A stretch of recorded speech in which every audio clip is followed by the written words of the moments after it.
Vande Guru Paradvandvam Bhakta Vrinda Smanvitam Sri Caitanya Prabhu Vande Nityananda Sahoditam Sri Nandanandam Vande Sri Radhika Charanatra Gopijana Swamita Vrindavana Manohara Sri Guranga Nityananda Sri Veta Chandra Gadadhar Sri Vasudhi Gaur Bhakta Vrinda Hare Krishna Krishna Krishna Hare Hare Hare Ram Ram Ram Hare. This is Sunday Satsang, March 29th, 2026. And we're discussing Bhakti Sandarbha by Sri Jiva Goswami. And interesting topic he cites by mentioning many verses from Srimad Bhagavatam and other Puranas like Padma Puran and Linga Puran, other Puranas, to establish a particular point. He's trying to establish that Bhakti devotional service to Vishnu, Ram, or Krishna, where it's in all places, in all times, in all people, and even in all living entities. As we mentioned last week briefly, there's Bhakti. You can find Bhakti in heavenly planets. You can find Bhakti in the earth planet. You also find Bhakti, people practicing Bhakti in hell. So he quotes all kinds of Vedic Shastras to prove these points. So we'll look at some of those. Because he wants to establish, he does establish, that Bhakti is the best form of sadhana to attain absolute truth from a personal conception or any conception. So let's see what he said. So he quotes a verse here from Guru Purana. He says that worms and birds and animals who fix their minds on Hari attain Vaikuntha. What to speak of human beings who have knowledge of God. So what's an example of a bird that got liberated? Jatayu in Ram Leela is a vulture. He saw Ravana carrying away Maya Sita, who was an imitation Sita, wasn't the original Sita. It's called Maya Sita. And he fought with Ravana, where became almost killed. And Ram found him and took care of he saw Ram at the time of death, and of course he attained prema and went to Vaikuntha. So worms, I don't know about worms. Worms got the bread. But the Guru Purana says worms, birds, animals. What's the example of an animal? Gajendra, the elephant. And us also. Yeah. We're also some kind of animals. So he goes now, he quotes his own statement. He said we can see Bhakti in religious people and also of good conduct, and also people of bad behavior. We can also find Bhakti. We can find Bhakti in those that are learned and those that are foolish or ignorant. We can find Bhakti being practiced by those who have attachment and those who are free from attachment. We can find Bhakti being practiced by those who are liberated souls, and those who are trying to get liberated. We can find Bhakti in those that are perfect, have attained siddhi or perfection, and those who are attempting for perfection. We can find Bhakti being practiced in the eternal associates of Bhagavan, and also in devotees that are trying to get liberated.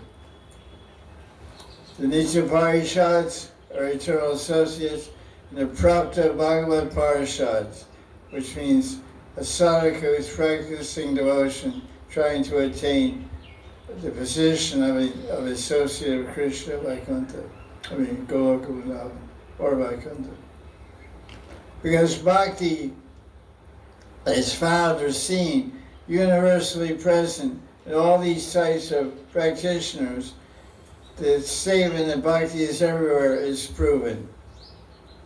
So then he goes through each one of these individual points I mentioned and cites a verse to support the idea. So one thing he said, which we'll repeat, you can find, this applies to most of us also, you can find bhakti in those who are free from attachment and those who are still attached. So he quotes a verse, Jiva Goswami Pad, quotes a verse from Bhagavatam, 11th canto, chapter 14, verse 18. It's in a footnote here. I'll just read English. He said, although one may still be attracted to sense objects, my devotee, and this devotee of mine, has not attained control over their senses. But generally, we find that the devotee, although attracted, is not overwhelmed by them because of the inherent power of bhakti to protect them and keep them from falling prey to Maya. So he quotes that verse from Bhagavatam. And now he says,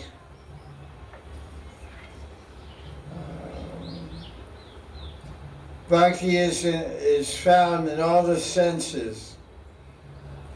So he quotes a verse. I didn't say where it's from. I think it's probably a verse. Oh, yeah, okay. This verse from Bhakti Rasa Sindhu, first wave, chapter 2, verse 182. It's from some Purana also. Purana Antari, it says. It means some other Purana.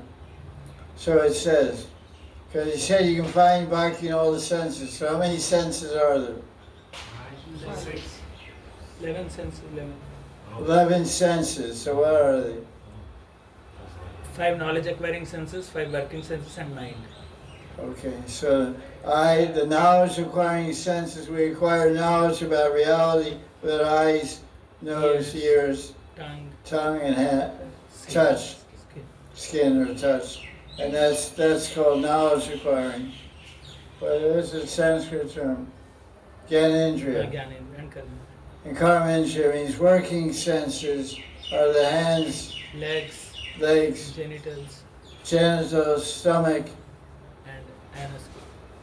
and backside for digestion, elimination, procreation, eating, etc. Basic material functions are done by the working senses, working to maintain our physical existence. And the control of all of them is the man. Man means mind. So that's why he cites this verse from Bhakti Rasa to say all the senses, working senses, and the knowledge acquiring sense, and the mind. Because people often say, how can you serve Krishna with the mind? Yeah, that's okay. Let me read the verse. By joyfully serving Hari with objects thought of in the mind, some devotees directly attain Krishna, who is beyond speech and mind. So in that verse he quotes, Rupa Goswami cites a story from South India. He wasn't doing Leela Smaran, he was doing Archan.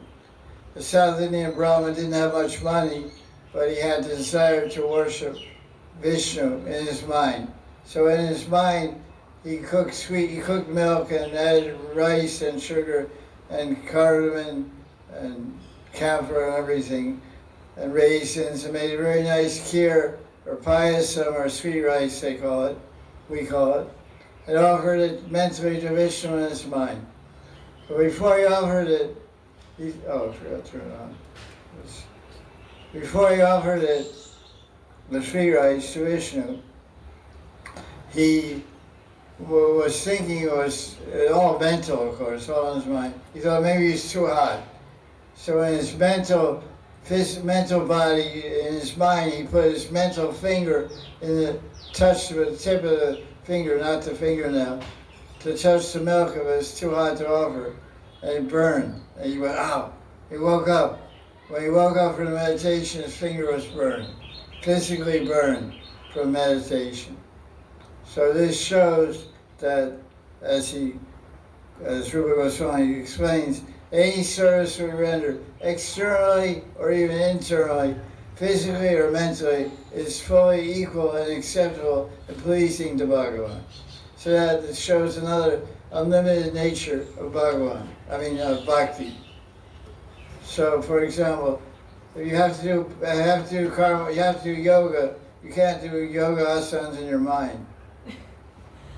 You have to do it with your body. So it's like karma kanda, you have to do yogis and pujas. You can't just mentally do a yoga or puja and get benefit. But bhakti, even mental practice, you get benefit. So another point he makes here, he says, even some resemblance, even something that resembles bhakti, gives success. Who's that? Are you? Must be. Every Sunday, Gopal's phone is screen. Okay, good deal. So even if there's a semblance of bhakti, or what do you call it, an avas, bhakti avas, you can get success. Right? That's the unlimited power of bhakti. What's the example? Jamila. The jamil. And the mouse. The mouse. Who got burnt? Yeah, he got burned. Lucky mouse. Lucky mouse. Musika. There was a mouse. There was many mice like this actually. I told you about Bhara Bhakta and Radha Damodar Mandir. Maybe he suffered the same fate. Who knows? There was a mouse living in a Vishnu Mandir. He ate really good. Because every time Vishnu was offered food, 7 times a day, the first guy to eat the food was the mouse. I'll tell you a little story. It's not in the footnote, but it's about a mouse. Mouse little. I was staying in Radha Damodar Mandir, living in Prabhupada's kitchen, 1989 to 1992. And so I would go take darshan at noontime, and to see Radha Damodar and all those guys over there, Vrindavan Chandra and a whole bunch of Krishna and Radharani's over there. Radha Damodar, principal deities. The curtains were closed, wasn't darshan time yet, and a mouse ran out from inside. I asked Bhajari, what's going on? He said, the bhog offering is going on, Krishna's eating lunch after he finishes the Mahabharati. I said, who's this guy? This mouse. He said, he's a Bhara Bhakta. Bhara Bhakta means, Bengali means big devotee. I said, oh, done obeisance to him. I said, how is he a big devotee? He said, he eats lunch with God every day.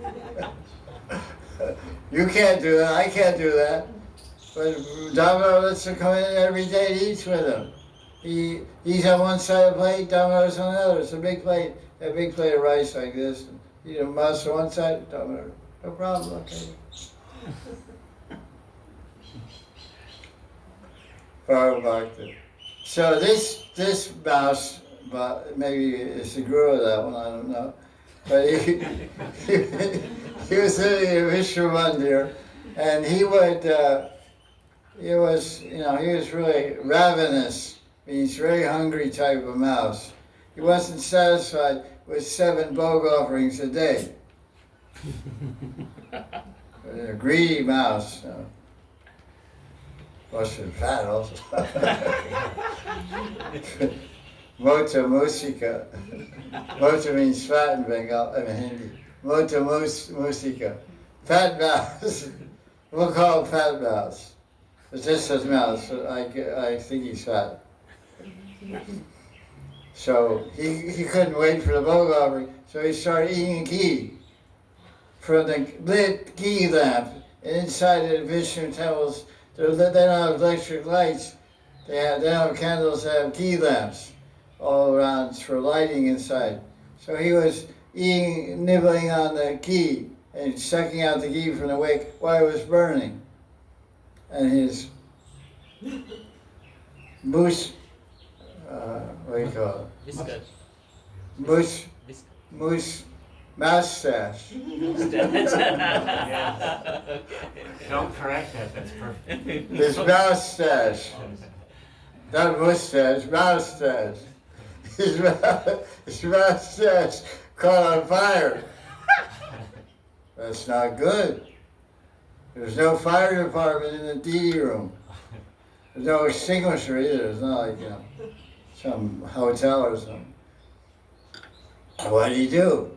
Jumping. He started jumping and running his head around like this.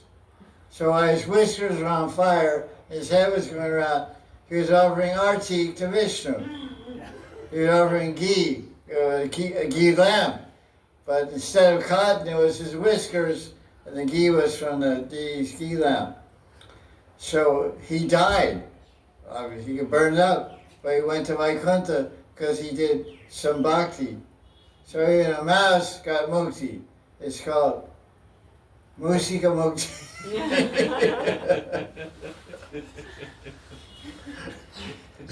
There's 6 kinds of mukti. Saloki Mukti, Saruva Mukti, Sarsi Mukti, Sarvi Mukti, Ekatva. Ekatra Sayukta Mukti, and 6th one, Musika Mukti. Via moustache. What? Via moustache. What did you say? Via moustache. Via My mustache, yeah. Moose, anyway, don't swallow my joke. Okay, let's go on here. Lucky mouse, that's what I said, lucky mouse. Bhakti is seen also on all stages of life. This is Anuच्छed number 115 from Bhakti Sandarbha. So, what does that mean? Also, what are the stages of life?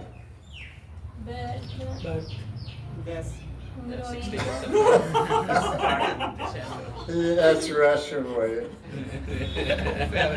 There's a whole category of jokes in Russia, which you probably never heard about. They're called black jokes. Do you have those in Switzerland?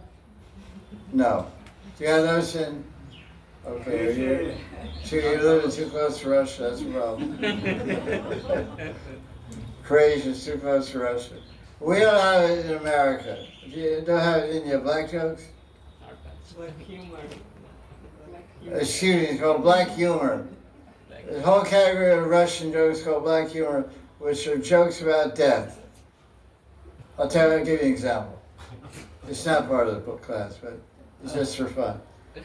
The guy was in the hospital, the old guy was dying.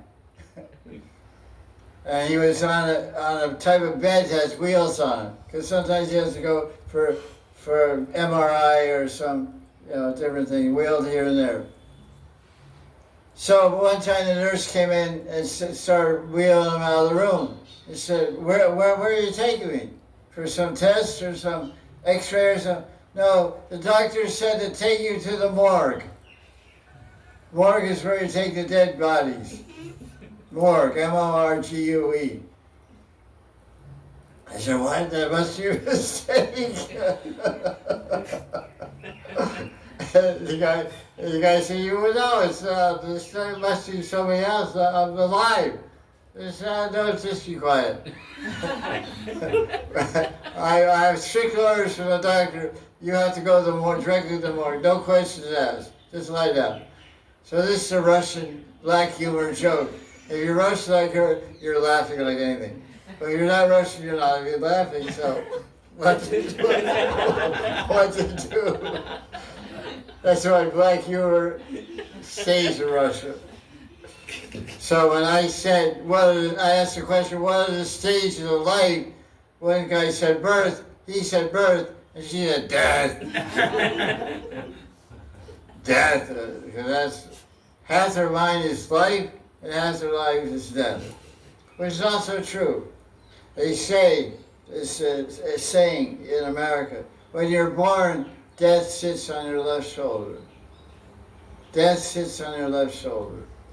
That's why you keep your wife on the left.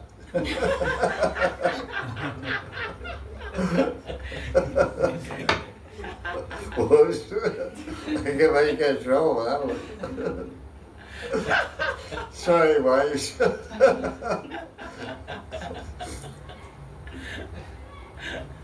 So what am I saying? What was the point I'm trying to make? Bhakti exists in all stages of life. All stages of life. In old age, in the womb, you can do bhakti. Prahlad Maharaj. When a mother has a child in the womb, when does the baby start to hear? 7 months. 7 months. It's 7 months sitting in the cooker, in the oven, in the womb of the mother. The kid can hear. So what should he hear? Harikatha. Rock and roll. No. No. No? No. Why not? Don't like rock and roll? How about punk? No, not at all. Heavy metal? No, no. Classical? I never had that. I like Hip hop? Krishna Lila? Yes. Oh, that's so boring. Krishna songs especially. Leela songs especially. Krishna Lila, Krishna Nam, you should hear Hari Katha. Radharani Krishna Katha from your mother, from a tape, from a record or whatever, because you can get benefit. What's the example of someone who got prema in the womb? Prahlad. Prahlad Maharaj, 7th canto. Sukadeva Goswami. Sri Jiva Goswami got prema in the womb of his mother, who was his mother? Vyasdev's wife. Yesterday's wife. Yeah. What's her name? Satyavati, no. Satyavati's mother. It's mother of yesterday, Satyavati. Look, we do this every time. Matsya Ganda, Savya Sachin, some of that. Anyway, in the womb of his mother, Sukadeva Goswami heard the Bhagavatam from yesterday and got prema. Prahlad was in the womb of Kayadu, Hiranyakashipu's wife, heard the Bhagavatam from Narada Muni while living in the ashram of Narada Muni and got prema. When he came out, he was already prema bhakta. So he was preaching and always remembering Vishnu, and he got success. So even in the womb you can do bhakti. In the womb can you do hatha yoga?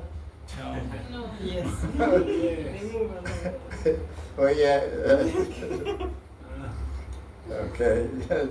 So exactly. It's moving around, okay, but you can't do yogas and pujas, just make a big,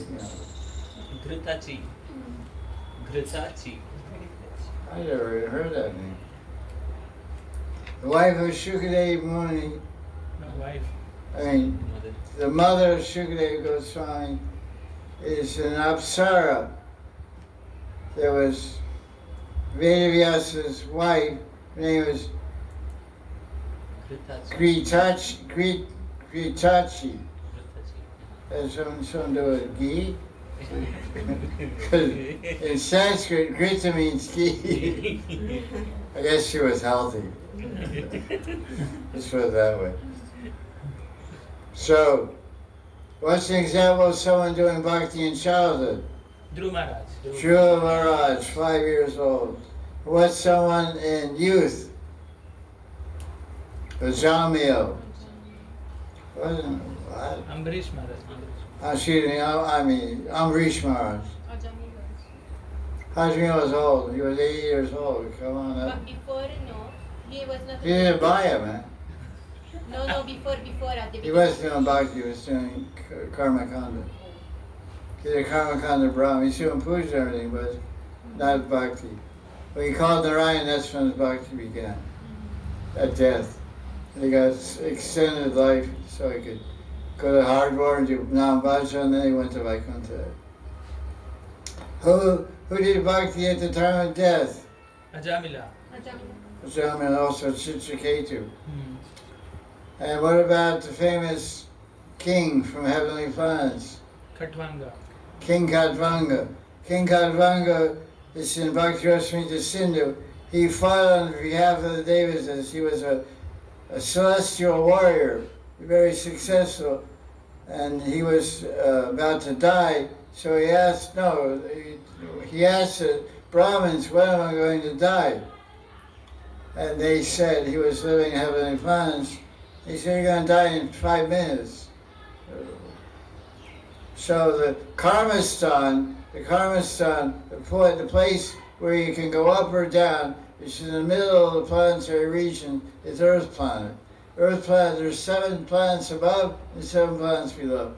So this is called Karmastan. So the place where you can go up to Bhu, Bhu or Swa, or Janalok, Tapalok, Maharlok, Satyalok.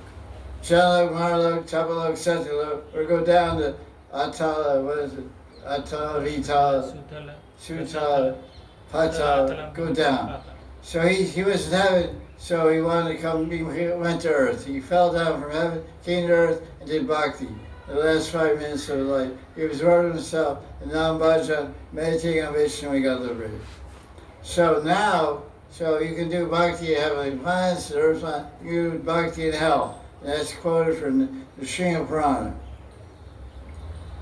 And he quotes the verse from the Srimad Purana. Yata Harer Nama Kirtayanti Swanaraka Tata Haro Bhakti Udvahanto Devam Yayu. The people living in hell, not us, I mean other people. Narak, this is called Bhuloka, not Narak. They chant Bhagavan's name, and they attain Vaikuntha, taking support of Hari Bhakti. So that's Shastric proof in the Srimad Purana. Even in hell, people get a chance to do Bhakti. It explains that sometimes there's one place in the Bhagavatam about the glories of Krishna's conch shell. Because I wrote a book about prayers to Nrsingadev, a very small book, prayers to Nrsingadev, and it was to the 8 weapons of Nrsingadev found in Ugra Nrsingamurti in Navadvip in Mayapur, ISKCON. And they translated in Bengali, they also printed it in Bengali and gave it out to everybody in Bengal, because they liked it. I wrote it one time in Nrsinga's Chaturasi in 1994 or something, 1995. I was staying there, and they wanted me to give a class on the Nrsinga Chaturasi. I was an ISKCON sannyasi at the time. So I said, okay. So I was thinking what to say, because I had given classes many times, so I always wanted to say something different. So I was sitting in front of the Murti of Nrsingadev. Everyone knows about that Murti. It's called Ugra. Ugra means ferocious, fierce, terrible. Ugra means very dangerous. And he has a sword, he has a shield, he has a chakra and a lotus flower, and it has 8 and 2 hands that have nothing but fingernails, big fingernails. So I made a prayer to his chakra, prayers to his chakra, prayers to the conch shell. And how I did the prayer, I researched the whole Bhagavatam and found all quotations about chakra, about Padma, about conch. Okay? So I found an entry in Bhagavatam, a verse in Bhagavatam about conch. It said, when Vishnu sounds his conch shell, the residents of hell hear it and get liberated. When Vishnu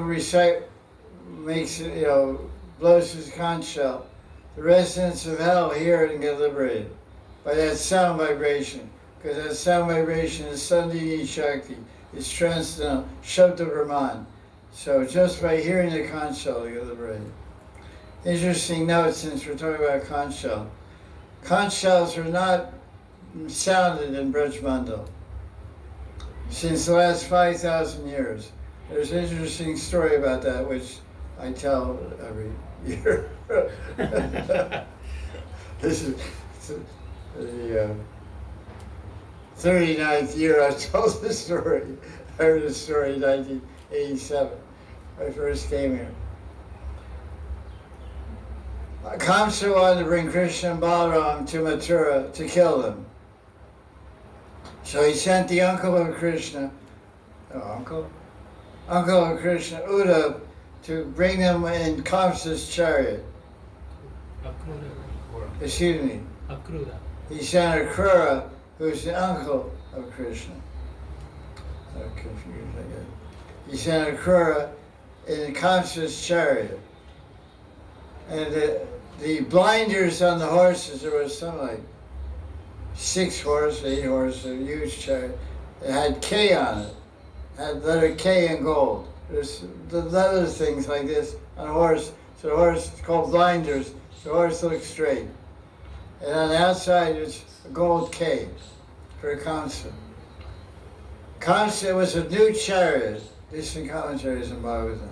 It was a brand new chariot with black horses and really beautiful. So Kamsa's thinking was that Krishna's a young boy, he's 10 years old. And 10-year-old boys are really excited about horses and chariots and stuff. So he thought that Krishna would really get excited to see his fancy sports car. You know, it's like a Lambo, you know. Lamborghini coming, pulling up to your front door. Wow. Because Krishna rides in a bullock cart. That's pretty not too fancy. Well, you know, if you have your choice to ride a horse or a bull, you better ride a horse. A bull might throw you on the ground and kill you. Stomp you out. So Krishna, he thought Krishna would get excited. So the chariot pulled up to Nandagram. When Krishna saw it, he thought that Vasudeva bought him a chariot and put K on it for Krishna. He saw the blinders on the horse's eyes say K for Kamsa. He thought it was a gift from Vasudeva for Krishna with his initial K. Yeah, you know, my father sent me a birthday gift. That's a side point, it's very funny.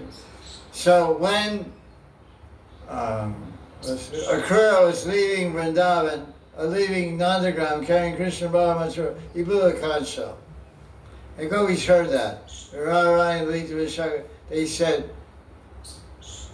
we curse Akrura. And Akrura had suffered that, because of that curse, all his work unfolded. That's all not Lila. But that curse affected him. The Gopis cursed Akrura.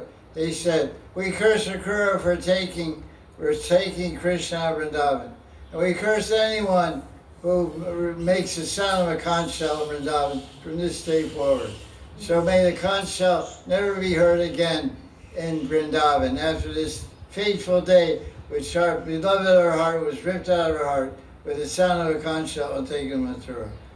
So there's no temple in Vrindavan that blows a conch shell except Gaudiya Math and ISKCON. Radha Raman, Radha Dama, Radha Shamasundar, Bhakti Bihari, every temple of Radha, no temple makes a conch shell. They ring bells, they make gongs, they do all kinds of things, but they don't blow a conch shell. Nandagram, Barsana, Gokul, you won't find it on the altar, you won't hear it. Because I'm surrounded, that across the street is the Babaji temple, Nitai Dham.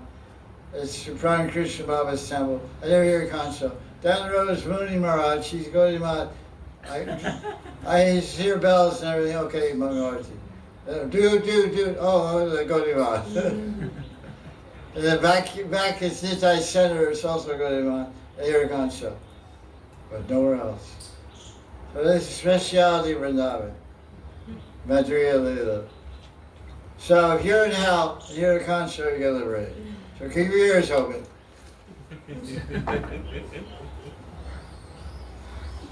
So that proves our point we're making, that bhakti is everywhere, even in the heart of monkeys.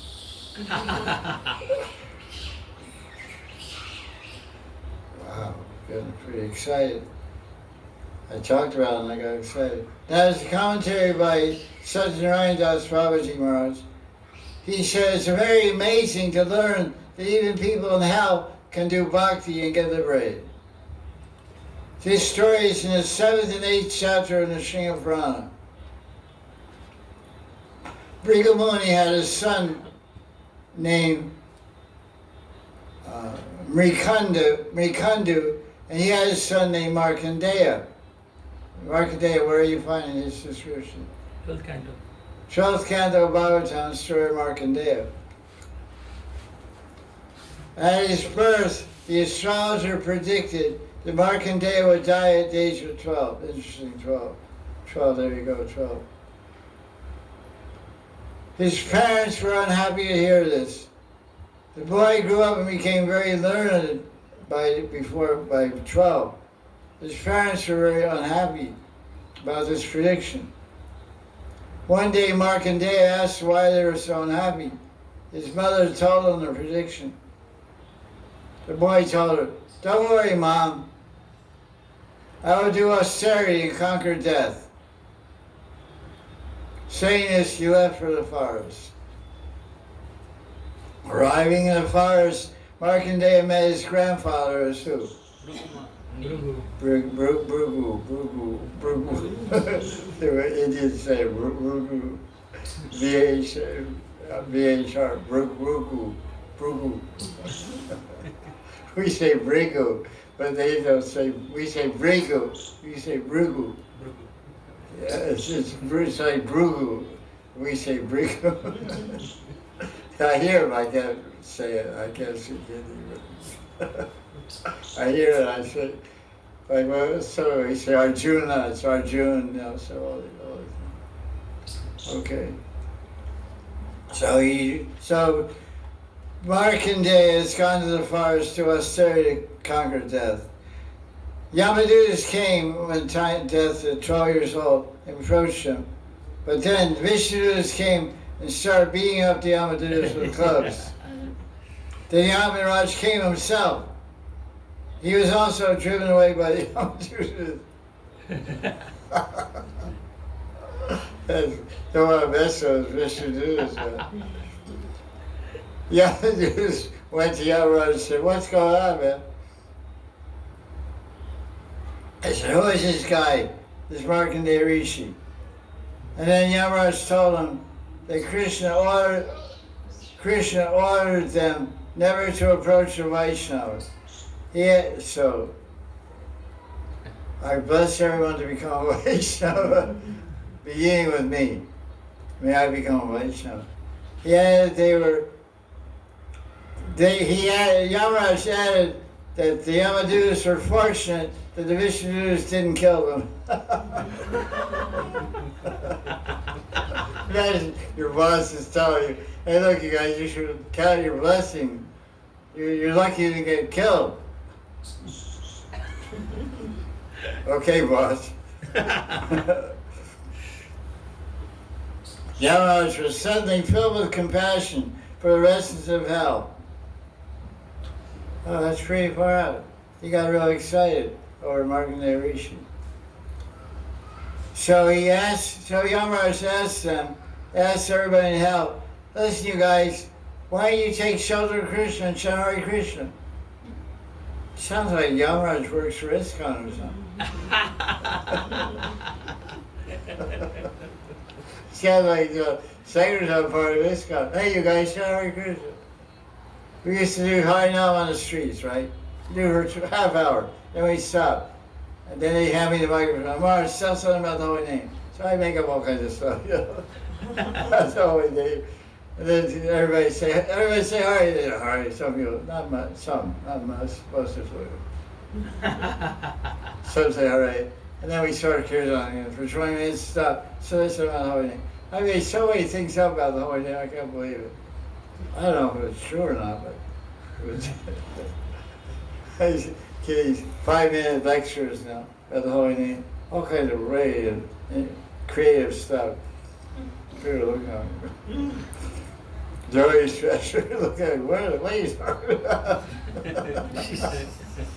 I say, you Hare Krishna, you transports you to a higher level of consciousness beyond the senses, mind, intelligence.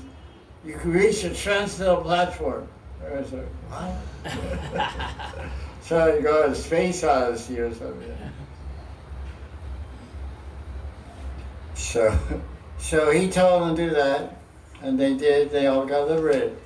So, you know, basically, Yamaraj wanted to take a vacation. He has to look after all these guys in hell. Yes, feed all the cells and feed all the prisoners. But you guys show Krishna get liberated, so like, relax. So, Krishna says, anyone, even if you're in hell, if you say Krishna, Krishna, Krishna, I will liberate them. So there you go. So the conclusion of this verse, Anushade 115 is Bhakti is everywhere, at all times and places, and any situation in life, any age, we can practice Bhakti and get liberated and go to Krishna.